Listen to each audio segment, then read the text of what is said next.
तो एक बार फिर से बहुत बहुत स्वागत आप सभी का हिमाचल तहलका न्यूज चैनल के साथ। मैं कृष्ण कुमार आज एक बार फिर से जिस तरह हिमाचल प्रदेश में चुनावों की सरगर्मियां तेज हुई हैं और वहां जहां विधायकों के आज पद खाली पड़े हुए हैं, तो इस बार का जो बड़सर विधानसभा की सीट है उसको काफ़ी हॉट सीट के तौर पर माना जा रहा है, क्योंकि बड़सर विधानसभा के पूर्व विधायक इंद्रदत्त लखनपाल कांग्रेस छोड़कर जो है आज भाजपा को ज्वाइन किए हुए हैं। तो इसी विषय को लेकर जो है कहीं ना कहीं सरगर्मियां जो है बड़सर विधानसभा के ऊपर जो है काफ़ी तेज हो चुकी हैं और आज कांग्रेस पार्टी की तरफ से जो है बड़सर विधानसभा के लिए एक सशक्त उम्मीदवार की तलाश जो है वो जारी हो चुकी है और आज भी इस विषय को लेकर छानबीन की जा रही है कि अगर बड़सर विधानसभा की तरफ से जो है किस व्यक्ति को जो है आज प्रत्याशी के तौर पर जो है टिकट दिया जाए, ताकि वो बड़सर विधानसभा के लिए एक अच्छे विधायक के तौर पर अपना स्टैंड बना सके। तो आज इसी चर्चा को लेकर जो है आज हम पहुंचे हैं बड़सर विधानसभा के पूर्व विधायक मनजीत सिंह डोगरा जी के पास और चर्चा को लेकर हम उनसे बात करेंगे कि आज अगर बड़सर विधानसभा में विधायकों के अगर पद खाली हुए हैं तो क्या कुछ कारण है जिसकी वजह से पूर्व विधायक इंद्रदत्त लखनपाल कांग्रेस छोड़ भाजपा में शामिल हुए, क्या कुछ कारण है, इसी विषय को लेकर आज हम बात कर रहे हैं पूर्व विधायक मनजीत सिंह डोगरा जी से। बहुत बहुत स्वागत सर आपका। सर, जिस तरह के हालात आज हिमाचल प्रदेश में और बड़सर विधानसभा के बीच में बने हुए हैं, चुनावों की सरगर्मियां तेज हुई हैं, तो क्या कहना चाहेंगे जिस तरह पूर्व विधायक इंद्रदत्त लखनपाल कांग्रेस को छोड़कर भाजपा में शामिल हुए हैं, क्या कुछ कारण रहे हैं, इसके बारे में कुछ बताएं सर। देखिए कृष्ण जी, धन्यवाद आपका, धन्यवाद आपका, बहुत धन्यवाद। मैं इतना ही कहना चाहूँगा कि ये जो चुनाव हो रहा है, पार्लियामेंट का चुनाव तो होना ही था जी, वो तो पार्लियामेंट का चुनाव तो निश्चित था जी, वो तो 2024 में जो है चुनाव होना ही था, लेकिन इसके साथ हिमाचल प्रदेश की 6 विधानसभा सीटें हैं जिनमें असेंबली का चुनाव भी, विधानसभा का चुनाव भी साथ में हो रहा है। उससे हमारे जिले से भी 2 सीटें हैं, एक बड़सर और एक सुजानपुर। ऊना से भी 2 सीटें हैं, एक गंगडेट और एक कुटलैहड़ जी, और एक धर्मशाला 5वीं और 6ठी लाहौल स्पीति जी। तो ये 6 जो चुनाव हैं 6 विधानसभाओं के, ये भी पार्लियामेंट के साथ हो रहे हैं। तो ये जो परिस्थिति पैदा हुई है, ये कोई जिन लोगों ने उन विधायकों को चुन करके भेजा था उनकी लोगों की वजह से नहीं हुई, ये उन एमएलएस की अपनी वजह से खाली हुई। उन लोगों की क्या लालच था, क्या उनको किस पार्टी से, क्या उनको सब्ज बाग भारतीय जनता पार्टी ने दिखाया कि उनके झांसे में आकर के वो कांग्रेस पार्टी को छोड़ करके भारतीय जनता पार्टी में चले गए और एक गलत फैसला जो असेंबली में किया, उन सारी बातों को लेकर के ये सीटें खाली हुई है। इसका जैसे मैं आपको डिटेल में ये बता सकता हूँ कि जैसे हमारी 40 विधायक हैं, हिमाचल प्रदेश की विधानसभा में थे 40 विधायक, उनमें से 6 विधायक जो हैं वो पीछे जब राज्यसभा का चुनाव हुआ उसमें उन्होंने हमारी कांग्रेस पार्टी के कैंडिडेट के साथ, जो हमारे मनोज सिंघवी जी जो हमारे कांग्रेस के उम्मीदवार थे राज्यसभा के, उनके खिलाफ वोटिंग की 6 विधायकों ने। ठीक, तो वो तो पिछले दिन उन्होंने वोटिंग की, अगले दिन उन्होंने उन्हीं विधायकों ने अगले दिन जो है वो बजट पास होना था अगले दिन, नेक्स्ट डे, तो उसमें जो व्हिप जारी होता है, जो हमारा पार्लियामेंट अफेयर मिनिस्टर होते हैं वो उसको व्हिप जारी करते हैं और वो व्हिप जारी करके उन सारे विधायक जो पार्टी के होते हैं उनको वहाँ पर रहना पड़ता है, हाजिर हो करके असेंबली में रहना पड़ता है। तो वो बजट के टाइम पर भी गैरहाजिर रहे और उस वजह से जो है वो कोड ऑफ जो हमारा अपना बना है एक, उसके तहत जो है वो आगे और वो उनकी डिस्क्वालिफिकेशन हो गई, स्पीकर ने उनको डिस्क्वालीफाई कर दिया स्पीकर से, ठीक है नहीं। तो ये वजह हुई कि जिसकी वजह से ये सीटें खाली हुई और अब विधानसभा के चुनाव साथ में लोकसभा के चुनावों के साथ इन 6 जगह से विधानसभा के बीच चुनाव होने हैं। तो ये जो वजह है इसकी सारी के सारा जो है वो इन्हीं 6 विधायकों के ऊपर जाता है। अब वो जाता है, ना तो उन्होंने पब्लिक से पूछा, ना अपने वोटर से पूछा, और मैं नहीं समझता कि अपने परिवारों से भी पूछा हो। तो जो उन्होंने जो कुछ भी दोष है, गुण है, दोष है, या जो विश्वासघात है, कुछ भी कह लीजिए, वो उन्होंने ही सब कुछ किया और उन्हीं की वजह से सारी 6 सीटें खाली हुई। दूसरा तो सर ये देखा जा रहा है कि जिस तरह चुनाव नजदीक आ रहे हैं तो कहीं ना कहीं जो कांग्रेस की तरफ से जो है आपके द्वारा भी हर जगह बरसर विधानसभा के हर जगह जाकर जो है नुक्कड़ सभाएं की जा रही हैं, तो क्या लगता है कि कांग्रेस जो है इस बार अच्छे जो मतों से जो है जीत हासिल करेगी, या इस बार भी जो पूर्व विधायक इंद्रदत्त लखनपाल है बाजी मार जाएंगे? क्या कहेंगे इस विषय को लेकर? नहीं, ये तो बड़ा ही बेतुका सवाल आपने हमसे पूछ लिया भाई। ऐसा मत करिए, आप पत्रकार है। पूर्व विधायक अपनी पार्टी से चुनाव लड़ेगा जी, हमें कांग्रेस का उम्मीदवार कांग्रेस पार्टी से उम्मीदवार लड़ेगा, चाहे वो कोई भी हो, ठीक है। तो कांग्रेस पार्टी इस इलाके में बहुत मजबूत है। जैसे उनको ये संदेह है कि हम भारतीय जनता पार्टी में चले गए तो भारतीय जनता पार्टी की बड़ी तगड़ी टीम है, वो उनको जिता देगी। ऐसा नहीं है, ऐसा नहीं है। कांग्रेस पार्टी जो है भारतीय जनता पार्टी से कहीं ज़्यादा स्ट्रांग है, कहीं ज़्यादा मजबूत है, और कांग्रेस पार्टी जो है बहुत अच्छे तरीके से चुनाव लड़ेगी और अच्छे तरीके से रिजल्ट देगी और कांग्रेस विजयी होकर के निकलेगी। और अगर सर बरसर विधानसभा की बात की जाए तो जिन उम्मीदवारों ने जो है कांग्रेस की तरफ से आवेदन किए हैं, तो कहीं अगर पार्टी की तरफ से टिकट किसी अन्य उम्मीदवार को दिया जाता है, अन्य प्रत्याशी को दिया जाता है, और बाद में अगर वही कैंडिडेट जो हैं आजाद खड़े होकर जो है अगर इस समर्थन करते हैं, तो क्या इसका फायदा जो है कहीं बीजेपी की तरफ से इंद्रदत्त लखनपाल उठा सकते हैं? क्या कहेंगे इस विषय? कौन खड़ा होगा? अगर जिन उम्मीदवारों के द्वारा जो है अभी कांग्रेस की तरफ से विधायकी के लिए आवेदन किए गए हैं, अगर उनको टिकट नहीं दिया जाता है और किसी अन्य को टिकट दिया जाता है कांग्रेस पार्टी की तरफ से, तो क्या वो जो उम्मीदवार हैं, किसी अन्य को कौन? अन्य कौन? अन्य कोई भी हो सकता है सर, इसमें जो पाइए तो पार्टी सिलेक्ट। नहीं, ऐसा नहीं है। बहुत सारे आवेदन हमारे नौजवानों ने दिए हैं जी, मैंने भी दिया है जी, औरों ने भी दिए हैं। बहुत सारे नौजवान हैं, उन्हीं में से टिकट मिलेगा, उन्हीं में से टिकट मिलेगा, एक को मिलेगा जी, और पार्टी मजबूत करेगी, पार्टी काम करेगी, सब उसके साथ लगेंगे, सब उसको जिताएंगे, इसमें तो कोई संदेह नहीं है। और आजाद खड़ा, उनमें से आजाद खड़ा होने का तो सवाल ही पैदा नहीं होता जी। आपका कहने का मतलब है कि अगर कोई भी जिस पार्टी की तरफ से जिस भी उम्मीदवार को टिकट दिया जाता है, हर कैंडिडेट जो है उसके साथ एकजुट होकर जो है कांग्रेस पार्टी के लिए वर्क करेगा। बिल्कुल बिल्कुल, ठीक है। विधायक इंद्रदत्त लखनपाल बार बार कह रहे हैं कि कांग्रेस के मुख्यमंत्री झूठे हैं, और उन्होंने ये वायदा किया था कि इतना हर वर्ष जो है इतनी नौकरियां देंगे, तो क्या ये बातें पूरी होंगी या नहीं? देखिए कृष्ण जी, आपने ऐसी बात पूछी है जो मैं बोल नहीं सकता हूँ। सुखविंदर सिंह सुक्खू के बारे में आज इंद्रदत्त लखनपाल जो मर्जी बोले जी, जो मर्जी व्याख्यान करे जी, पूरी पब्लिक ये जान रही है आज की इंद्रदत्त लखनपाल ने बहुत ही बड़ा ब्लंडर मिस्टेक की है जी, गलती की है जी।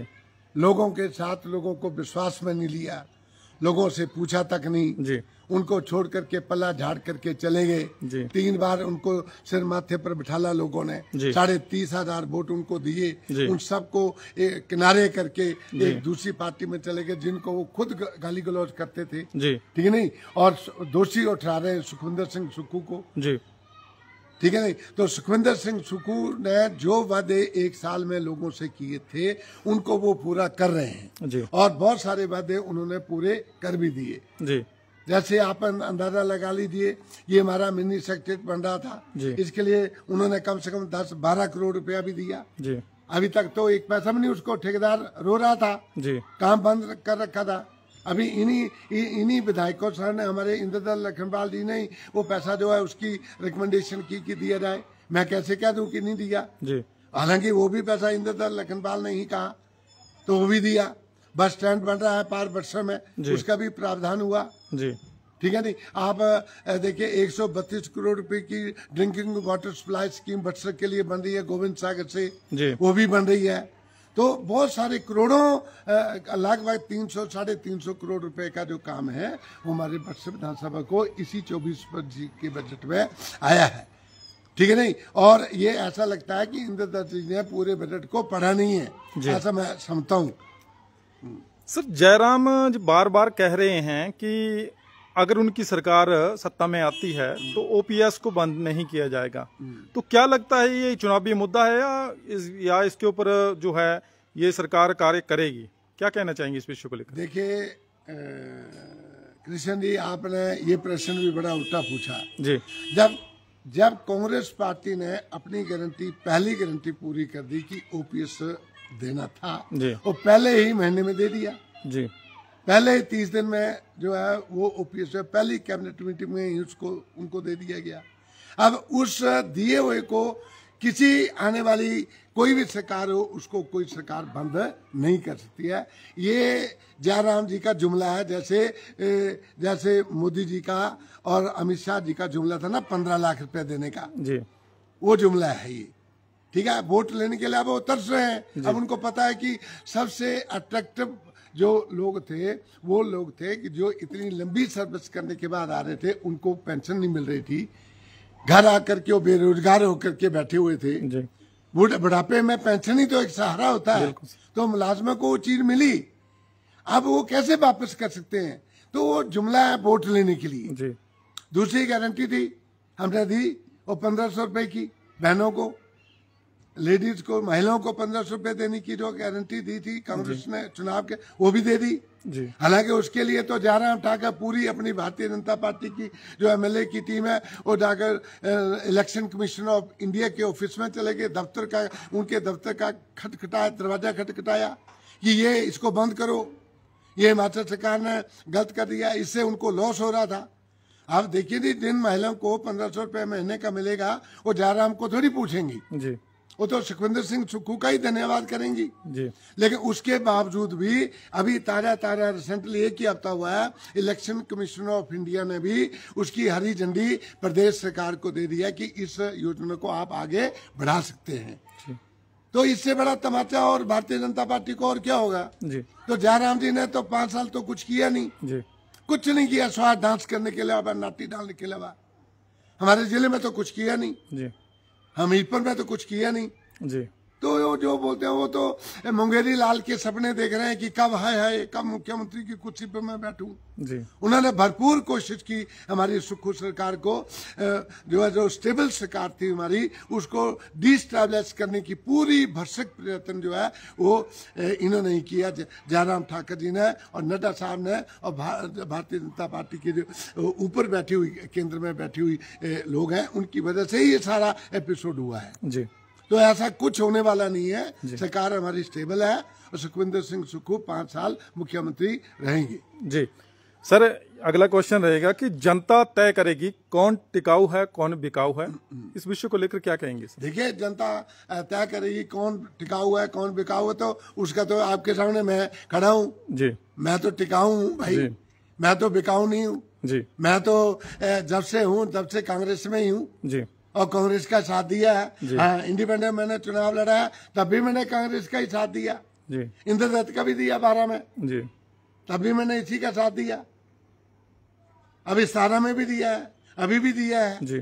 तो मैं तो कांग्रेस ही हूँ, आगे कांग्रेस की सोच है जी। तो कांग्रेस में सभी लोग बिकने वाले नहीं है। और सर, जिस तरह से बक्सर विधानसभा में चुनावों की सरगर्मियां जो है तेज हुई हैं, और अगर कांग्रेस पार्टी की बात की जाए, अगर कांग्रेस पार्टी की तरफ से अगर मनजीत सिंह डोगरा जी को अगर टिकट दिया जाता है तो भविष्य में किस तरह की रणनीति जो है मनजीत सिंह डोगरा जी अपनाएंगे? जैसे आगे यूथ को लेकर क्या करेंगे, बेरोजगारी को लेकर क्या करेंगे, महंगाई को लेकर क्या करेंगे और शिक्षा को लेकर क्या करेंगे? देखिए, आप कृष्ण जी, बड़ा लंबा प्रश्न आपने पूछा है मेरे से, इसके ऊपर मैं क्या कहूँ। देखिए, जो जहाँ तक मेरी अपनी बात है, मैं इतना मैं जरूर कह सकता हूँ कि मैं 2 बार विधायक रहा यहाँ से जी। मैंने बरसर की पहचान अगर किसी ने दी है तो उसका नाम मनजीत सिंह है जी। ठीक, आप देख लीजिए, तुलना कर लीजिए पूर्व विधायकों से, जी। हमारे पंडित राम रतन जी से, उनसे भी, बलदेव शर्मा जी से 15 साल वो भी रहे, हमारे भी इंद्रदत्त जी 11.5 साल रहे।